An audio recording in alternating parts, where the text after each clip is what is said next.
పంచముఖి రుద్రాక్షలు లేదా ఎన్ని ముఖాల రుద్రాక్షలైనా సరే మీ వీలును బట్టి మీకు లభించిన దాన్ని బట్టి ఒక పళ్ళెల్లో రుద్రాక్షలు పోయండి.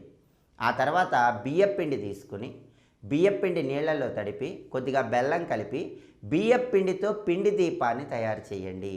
ఆ పిండి దీపాన్ని పళ్ళెల్లో ఉన్న రుద్రాక్షల మీద ఉంచండి. ఆ పిండి దీపంలో నువ్వుల నూనె పోయండి. ఆ నువ్వుల నూనెలో 2 ఒత్తులు విడివిడిగా వేసి దీపాన్ని వెలిగించండి. ఆ దీపాన్ని ఈశ్వరుడి ముందు ఉంచండి. దీన్నే రుద్రాక్ష దీపారాధన అనే పేరుతో పిలుస్తారు. అంటే ఒక పళ్ళె నిండా రుద్రాక్షలు పోసి ఆ రుద్రాక్షలలో బియ్యపిండి ప్రమిద ఉంచి నువ్వుల నూనె పోసి దీపాన్ని వెలిగిస్తే దాన్ని రుద్రాక్ష దీపారాధన అనే పేరుతో పిలుస్తారు. అలా రుద్రాక్ష దీపారాధన వెలిగించినప్పుడు నమశివాయ అనే పంచాక్షరి మంత్రాన్ని జపించండి.